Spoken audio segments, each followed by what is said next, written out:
오늘 고린도전서 말씀을 통해서 두렵지만 감당할 수 있는 이 말씀을 하나님께서 우리에게 주시고 또 나에게 주시고 우리 가정에게 주신 말씀으로 받을 때 또한 은혜와 능력이 있을 줄을 믿습니다. 때로는 한 사람이 회개해서 주님께로 돌아오는데 많은 시간이 걸리는 경우가 많습니다. 유명한 선교사 윌리엄 캐리는요, 인도에서 힌두 교인 한 명을 전도해서 세례를 주는데 7년이 걸렸다고 합니다. 또 그가 서아프리카에서 한 명을 전도하는데 14년이 걸렸다고 해요.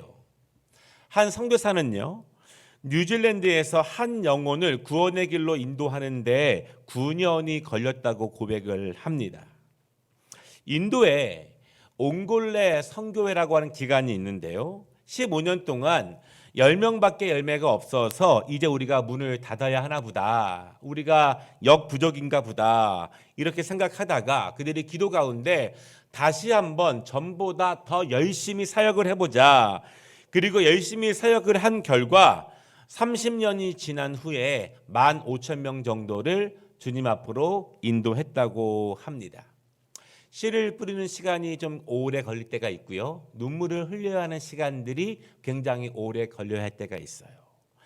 다른 분들이 오래전에 뿌린 씨앗을 지금 바로 열매를 맛볼 수도 있지만 이러한 눈물의 시간, 특별히 하나님께 기도하는 시간들이 굉장히 필요할 때가 있습니다. 영국의 고아의 아버지로 불리는 조지 뮬러, 기도의 응답을 많이 받은 분으로 알려져 있습니다. 그런데 그가 실제로 가장 많이 기도한 기도 제목이 있는데요, 그것은 자기가 어렸을 때부터 같이 삶을 나누었던 5명의 친구를 위한, 그들의 구원을 위한 기도를 평생 제일 많이 했다고 합니다. 조지 뮬러는요, 5명의 친구를 위해서 계속 기도했는데 기도하다 보니까 한 사람, 두 사람 이렇게 예수님을 영접하고 주 앞에 나왔지만 끝까지 믿지 않는 친구가 2명이 있었습니다. 조지 뮬러는요, 이 2명의 친구를 위해서 52년 동안 기도했습니다. 그래도 그들은 믿지 않았습니다. 자기의 인생의 마지막이 오는 것을 경험하게 된 조지 뮬러, 큰 병에 걸려서 이제는 그의 마지막 시간이 얼마 남지 않았다는 것을 알게 되었습니다. 그리고 이제 목사님께 부탁을 해서 그가 사랑하는 교회에서 마지막으로 말씀을 전할 수 있는 기회를 얻었어요. 그리고 마지막으로 남은 힘을 다해서 영혼을 위해서, 구원을 위해서 복음을 전했습니다.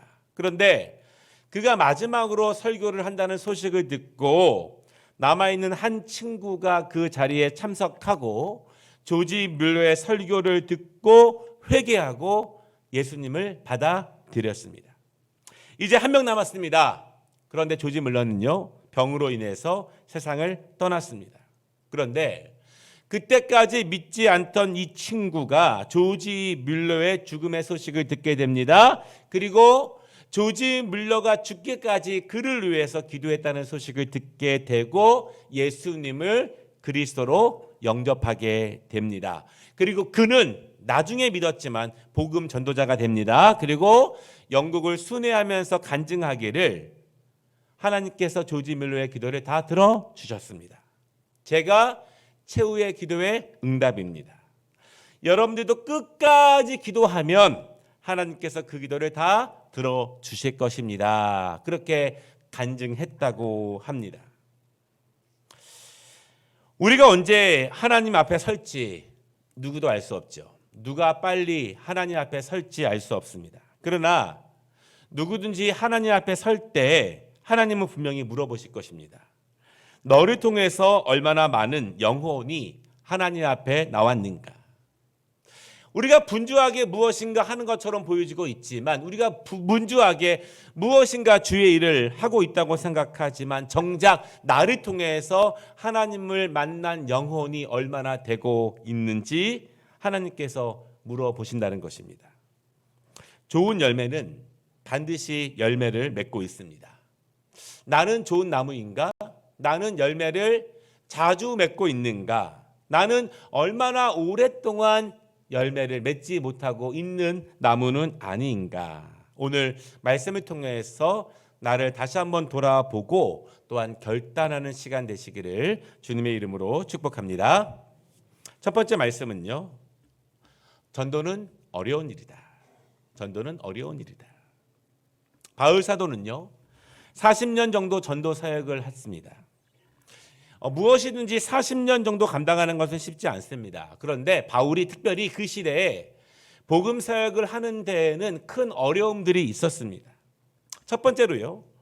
바울은 이방인의 사도였습니다. 당시에 그리스의 철학과 로마의 문명이 전 유럽과 아시아와 아프리카까지 완전히 점령한 시기였습니다. 관념적 철학적 사고에 완전히 물들어져 있는 사람에게 예수 그리스도의 죽음과 부활을 전한다는 것, 한 사람이 죽었지만 다시 살아나고 하나님 나라에 올라간다는 것을 전한다는 것은 얼마나 어려운 일이겠습니까? 그리스 로마에는 많은 신들이 있었습니다. 그들은 여러 신들을 더불어 섬기고 있습니다. 그들에게 유일하신 살아계신 하나님만 전한다고 하는 것은 얼마나 어려운 일이겠습니까? 바울은 이처럼 어려운 시기에 복음을 전했습니다.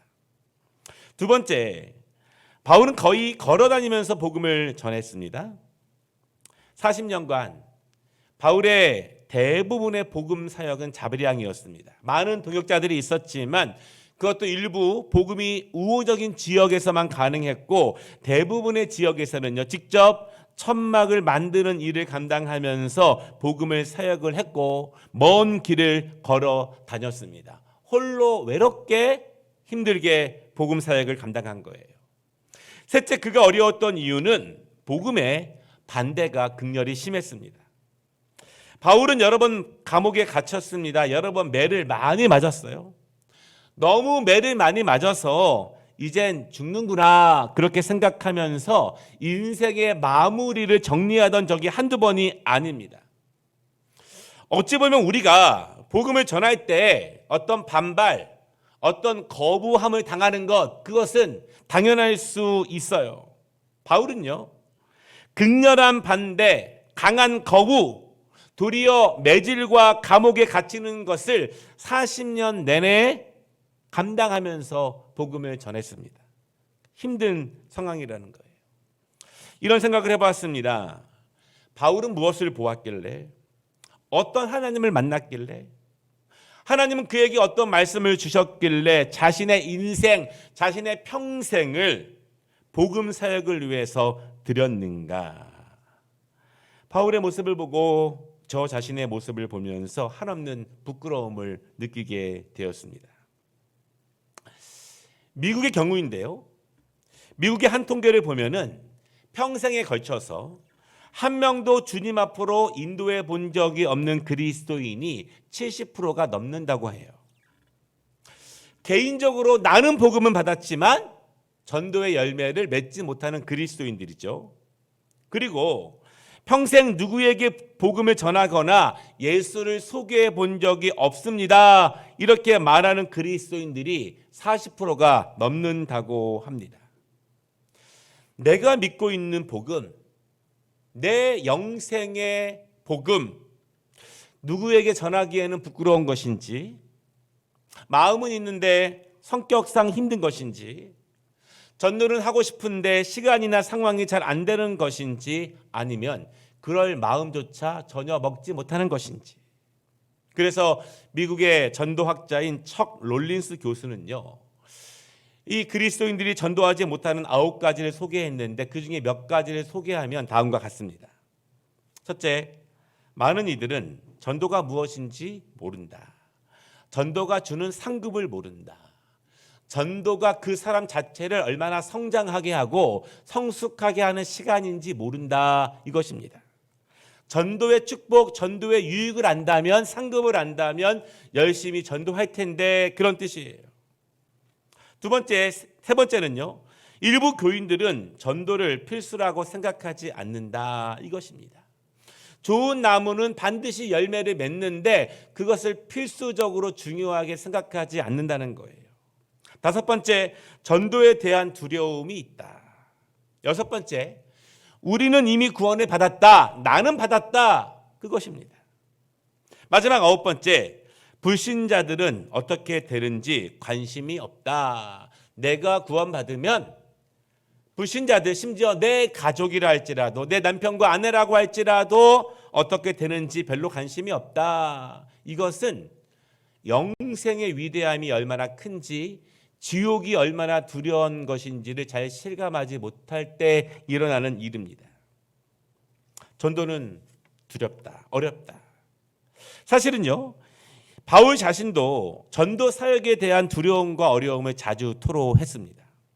오늘 말씀 3절을 보면은요, 바울이 고린도에서 복음을 전할 때 그 자신의 모습을 이야기하기를 약하고 두려워했다. 나는 심히 떨었다. 그렇게 고백을 해요. 바울이 담대하게 복음을 전한 것은 아니었습니다.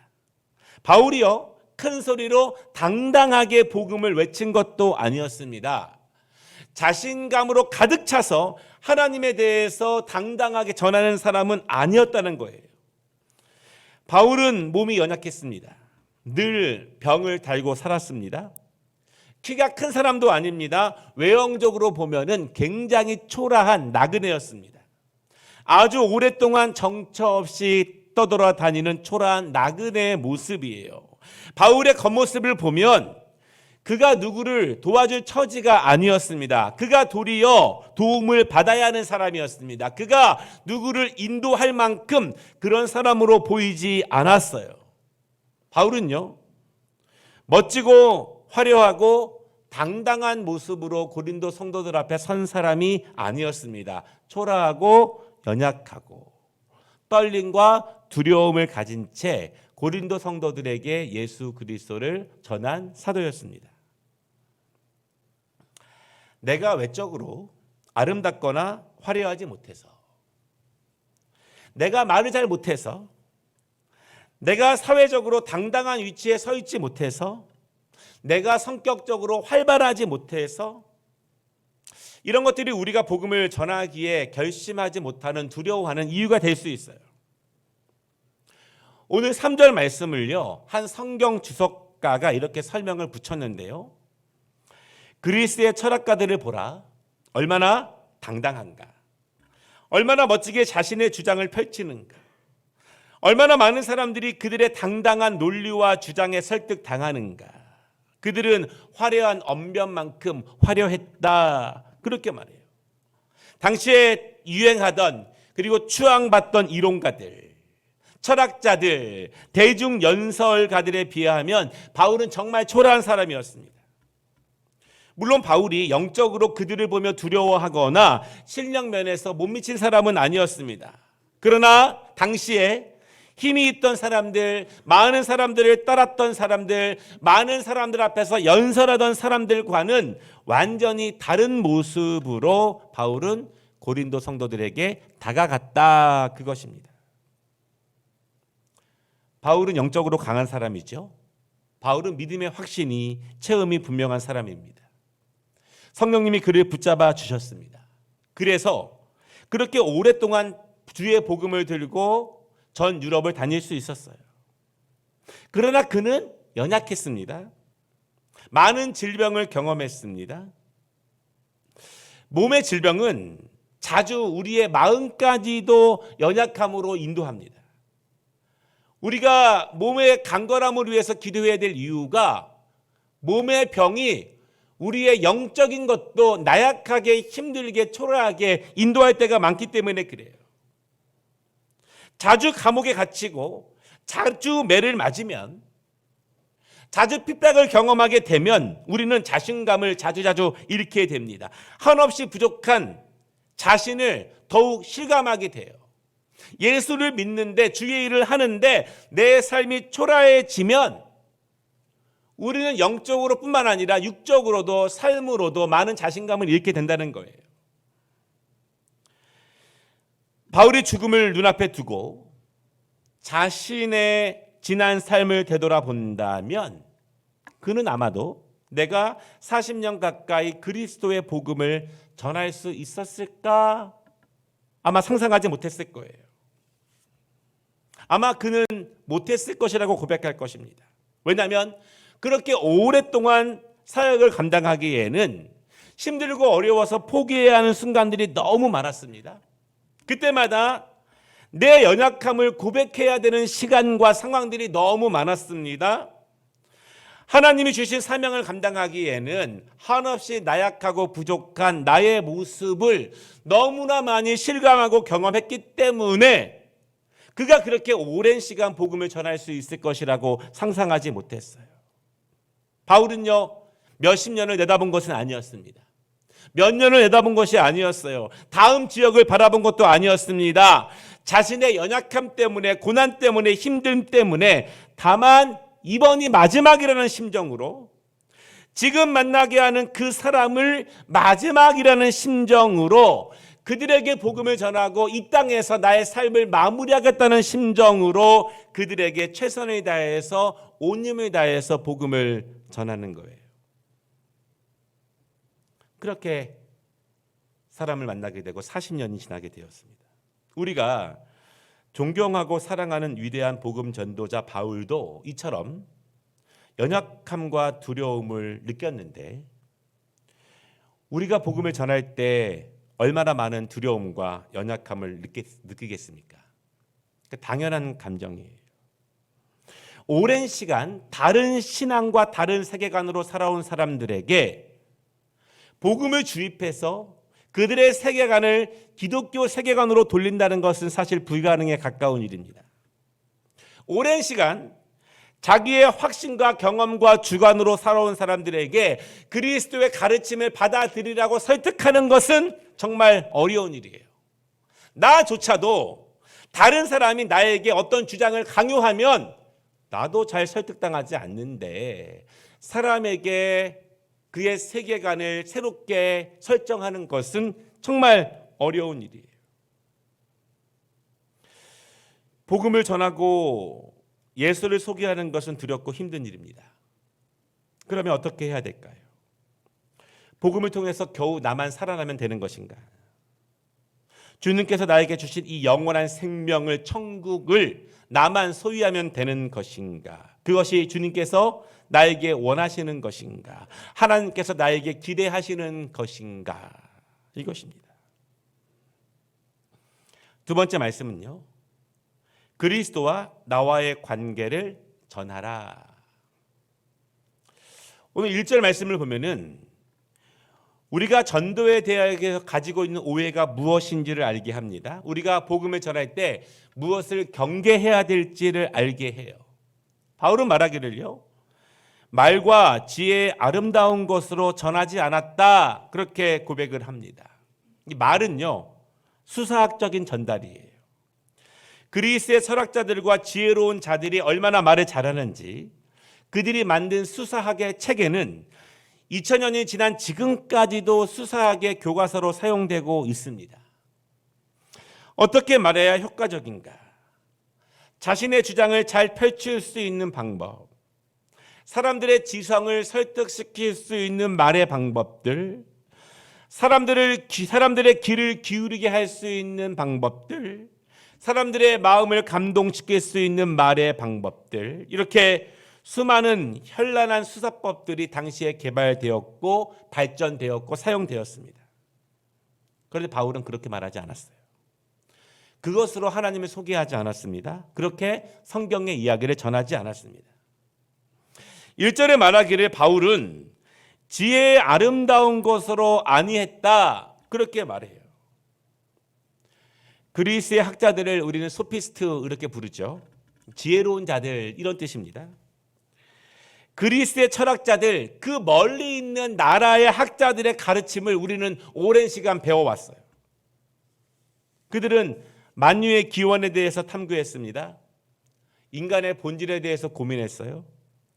눈에 보이지 않는 수많은 세계와 신들에 대해서 연구했습니다. 그들은 자연의 흐름과 이치에 대해서 탐구했고요, 사람의 마음에 대해서도 고민했습니다. 그들은 눈에 보이는 것과 보이지 않는 모든 것에 대해서 끊임없이 탐구하고 알아내고 토론하고 책을 쓰는 지혜로운 사람들이에요. 그런데 바울은 그렇게 하지 않았다. 아름다운 말과 지혜로운 말로 하나님을 전하지 않았다. 왜 그랬을까? 왜 바울은 그렇게 하지 않았을까? 바울도 최고의 학문을 갖춘 사람이었고 정말 지혜가 출중한 사람이었는데 왜 바울은 그렇게 하지 않았을까? 깊이 생각해 보다가 바울이 왜 그렇게 하지 않았는지 바울이 말한 고백을 통해서 깨달은 것이 있는데요. 빌립보서 3장 7절과 9절 말씀이에요. 그러나 무엇이든지 내게 유익하던 것을 내가 그리스도를 위하여 다 해로 여길 뿐더러 또한 모든 것을 해로 여김은 내 주 그리스도 예수를 아는 지식이 가장 고상함을 인함이라. 내가 그를 위하여 모든 것을 잃어버리고 배설물로 여김은 그리스도를 얻고 그 안에서 발견되려 함이니. 이렇게 고백을 해요. 그의 지식과 철학을 다 버렸다 이런 뜻이 아니에요. 그것들 위에 그리스도를 세웠다 그런 뜻입니다. 모든 것이 그리스도께 속해 있습니다. 이제는 그리스도를 통해서 학문을 보고 그리스도를 통해서 세상을 보고 그리스도를 통해서 철학을 보는 거예요.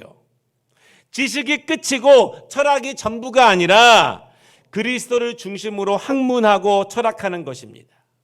그리스도를 통해서 세상의 모든 이치들을 발견하는 것, 그것이 바울이 최고의 학문을 지닌 사람이었지만 그리스도를 만나고 나서 깨달은 것이에요. 이젠 압니다. 무엇이 가장 고상한 것인지, 무엇을 붙잡아야 하는지. 저 사람들의 높은 학문들, 그 말들, 대화들, 있어 보이는 것들, 그것이 아무것도 아니라는 것, 그것이 그리스도께 속하지 않으면 한 영혼도 살릴 수 없다는 것을 바울은 경험하게 됩니다. 바울이 고린도 성도들에게 전한 다른 고백을 보면은요, 고린도후서 10장 4절입니다. 모든 이론을 무너뜨리며 하나님을 아는 것을 대적하여 높아진 것을 다 무너뜨리고 모든 생각을 사로잡아 그리스도에게 복종하게 하니. 영국의 선교사 레슬리 뉴비기는 이 구절을 이렇게 말해요. 세상의 각종 철학들, 어떤 주의들, 정치 체계들, 사회적 이론들, 그것들이 그리스도를 대신할 수 없다. 그것들이 이 세상의 중심이 될 수 없고 사람들의 중심이 될 수 없다. 그것들이 그리스도를 대적한다면, 대신하려고 한다면 모두 복종시켜야 한다. 아멘. 바울은 단단한 이론으로 무장해서 복음을 전한 것이 아니었습니다. 논리적인 주장이 아니에요. 아니, 그리스의 소피스트처럼 지혜로운 말로 사람들의 마음을 움직인 것이 아니었습니다. 우리는요, 좀 더 나은 사람, 사회적으로 좀 더 유명한 사람, 학식이 뛰어난 사람들이 말하면 우리는 좀 더 귀를 기울이고 잘 받아들이려고 하는 모습이 있어요. 그러나 바울은 그렇게 복음을 전하지 않았다는 것입니다. 이 점이 우리에게 중요합니다. 우리가 복음을 전할 때 논리적이거나 아름답게 화려하게 당당하게 전해야 한다, 그런 오해를 우리가 내려놓아야 한다는 것입니다. 그럼 어떻게 복음을 전해야 하는가? 어떻게 예수 그리스도를 소개해야 되는가? 바울이 어떻게 복음을 전했고 어떻게 수많은 사람들은요, 화려하지 않지만 당당하지 않았지만 바울의 복음을 듣고 예수 그리스도를 영접할 수 있었는가? 그들이 인생을 변화시킬 수 있었는가? 오늘 말씀을 보면은요, 첫째, 바울은요 예수 그리스도만 전했습니다. 2절 말씀이에요. 2절. 그분이 나를 위해 십자가에서 죽으셨다는 사실을 전하는 거예요. 중요한 것은 그분과 나입니다.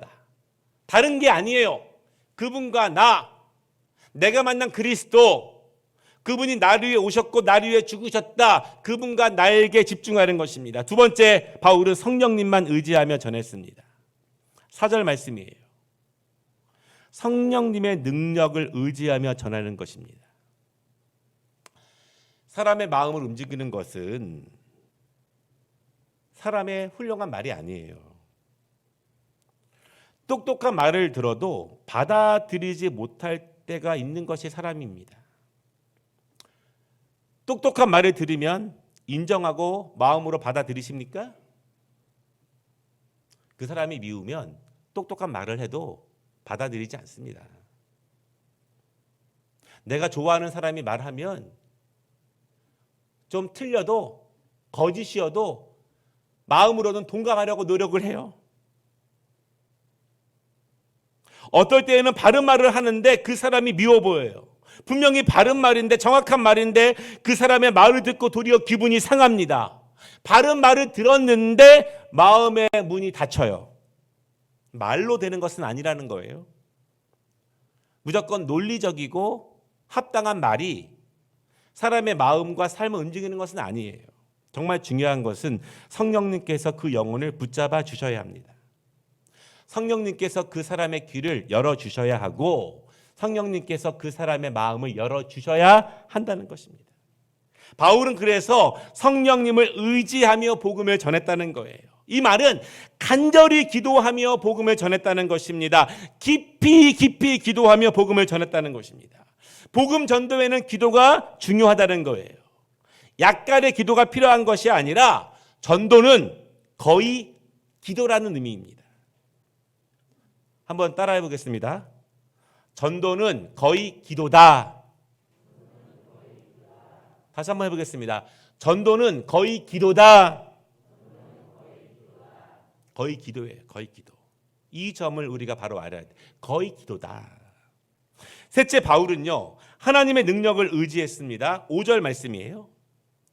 바울이 복음을 전할 때 희한한 능력이 나타나요. 그가 기도하니 병이 납니다. 그가 기도하니 귀신이 물러갑니다. 그가 기도할 때 옥문이 열리고 사람들이 회개하는 거예요. 근데 바울이요, 이런 것들을 예상하고 그렇게 한 것이 아니에요. 내가 기도할 때 이런 일이 벌어지겠지 예상하고 한 것이 아닙니다. 바울은 다만 깊은 기도로 강력하게 준비하고, 다만 그 영혼 한 명을 깊이 사랑하는 마음으로 예수를 전했습니다. 그때 하나님이 그때 필요한 능력을 보여주시는 거예요. 그때 하나님이 그 마음에 사람을 움직입니다. 그때 하나님이 그 상한 심정을 위로하시고 하나님이 그 병을 고치시고 그때 악한 것을 역사하시는 거예요. 바울은 솔직히 그 사람에게 무엇이 필요한지 다 알 수 없지만 깊이 기도하고 하나님의 능력을 의지하며 그 영혼을 사랑하는 마음으로 복음을 전할 때 하나님이 그때 꼭 필요한 능력을, 그에게 필요한 능력을 그에게 보여주시는 것입니다. 이것은 사람이 할 수 있는 일이 아니에요. 그럴수록 바울은 더욱 기도하며 더욱 하나님의 손을 의지하며 겸손하게 복음을 전하는 것입니다. 종합해 보겠습니다. 우리가 10월 23일 함께 하는 시간을 준비하기 위해서 우리가 복음 전도자가 되어야 합니다. 10월 23일이 아니더라도 우리는 평생에 좋은 열매를 맺는 좋은 나무가 되어야 해요. 어떻게 복음을 전해야 되는가? 오늘 바울의 고백을 통해서 제가 세 가지를 간단하게 말씀을 드릴게요. 첫 번째, 그리스도를 만나기 전에 나의 모습을 솔직하게 고백하라. 예수 믿기 전에 나의 모습을 솔직히 고백하라. 어떤 분들에게는 이 말이 다른 말로 해석할 수 있어요. 내가 예수를 믿은 것, 내가 교회에 나온 것 말고 내가 진심으로 거듭나기 전에, 내가 진심으로 예수를 받아들이기 전에 모습을 고백하라. 그때 내 중심이 어디 있었는지, 그때 나는 무엇을 추구하는 사람이었는지, 그때 내가 얼마나 연약했는지 솔직한 고백이 필요해요. 굳이 자신을 당당하게 말할 필요가 없어요. 화려하고 멋지게 논리적으로 말할 필요가 없다는 것입니다. 있는 모습 그대로 내가 예수를 만나기 전에, 내가 거듭나기 전에, 내가 회심하기 전에 나의 모습이 얼마나 연약했는지를 솔직하게 이야기하는 것입니다. 두 번째는요, 그리스도가 나에게 꼭 필요하다는 것을 깨달았던 계기를 말하는 거예요. 바울은요, 그리스도를 진정으로 만난 후에 왜 그가 잘못되었는지를 알았습니다. 그가 30년 동안 죽을 힘을 다해서 쫓아갔는데 그것이 부질없다는 것을 그리스도를 만나고 알았어요. 그리스도를 만나니 이제는 내가 무엇을 버려야 하는지, 무엇을 포기해야 되는지, 무엇을 붙잡아야 하는지를 알게 되었습니다. 내가 그리스도를 만나니 분명히 깨닫게 된 것, 내가 왜 그리스도를 붙잡아야 하는지 알게 된 계기, 그것을 솔직하게 고백하는 것입니다. 복음을 전할 때는요, 굳이 다른 사람의 이야기, 연예인 이야기 할 필요 없어요. 내 이야기만 진솔하게 전하면 됩니다. 세 번째, 내가 그리스도를 모신 후에 변화된 나의 삶을 소개하는 것입니다. 나의 인생의 주인이 내가 아니라 그리스도를 내 주인으로 모신 후에, 내가 거듭난 후에, 내가 회심한 후에 그분이 나의 마음을 어떻게 인도해 주셨는지, 나의 삶을 어떻게 인도해 주셨는지, 내 중심, 내 시간의 계획들, 나의 우선순위가 어떻게 바뀌었는지를 솔직하게 이야기하는 거예요. 예수를 믿고 무엇이 잘 됐습니다.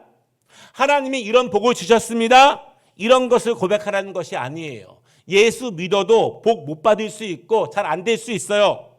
하나님은 우리를 다르게 인도하실 수 있습니다.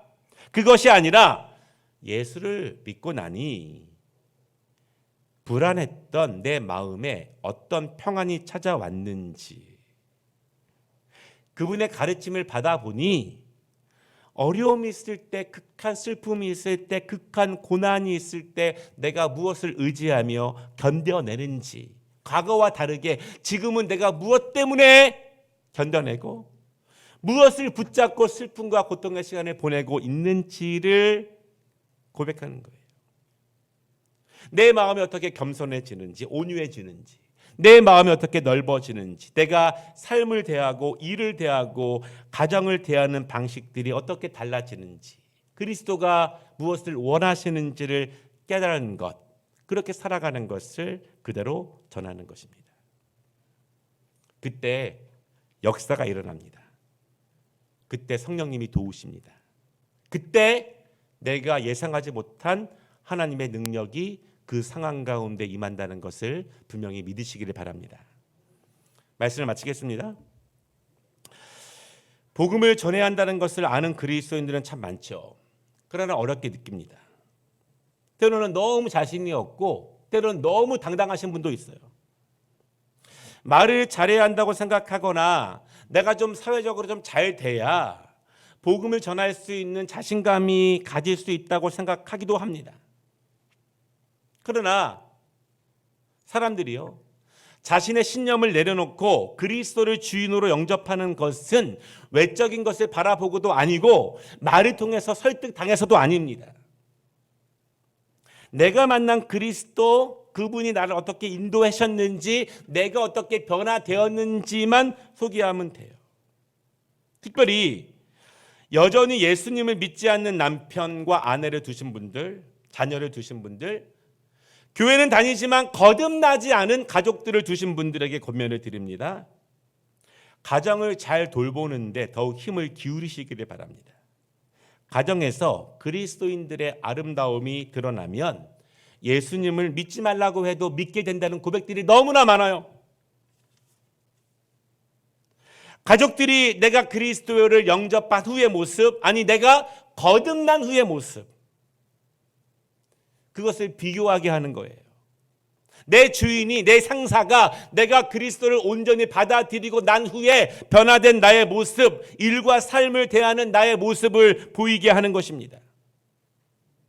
그리스도가 나를 주관하시고 내 안에 역사하시는 것을 가정에서부터 남편에게, 아내에게, 자녀들에게 증명하시기를 바랍니다. 우리의 큰 사명이 많지만 내 가정 안에서 복음의 능력이 회복돼야 됩니다. 하나님은 그것을 위해서 나를 변화시키시고 나를 축복의 통로로 사용하신다는 사실을 분명히 믿으시기를 바랍니다. 무엇보다 복음 전도에는 기도가 99%입니다. 성령님이 역사해 주셔야 하고 인도해 주셔야 합니다. 하나님이 능력을 보여주셔야 하는 거예요. 내가 언변이 부족하고 나의 외적인 모습이 초라하고 연약할 수는 있습니다. 그런 것은 괜찮아요. 그러나 남편을 위한 내 기도가 부족하고 자녀를 위한 내 눈물이 부족해서 내 사모함과 내 애통함이 부족하다는 말은 우리가 듣지 말아야 할 것 아니겠습니까? 우리 모두 하나님 앞에 서는 날 하나님은 우리에게 물어보실 것입니다. 너는 나의 증인이 되었는가?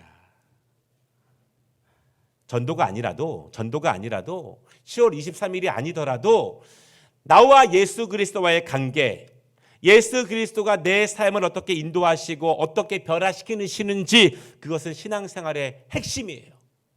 우리의 신앙의 생명이 되며 동력이 됩니다. 우리 모두 좋은 나무가 되기를 원하고요. 나를 통해서 일하시는 주의 복음의 능력을 경험하는 우리 모두가 되시기를 주님의 이름으로 축복합니다. 기도하겠습니다.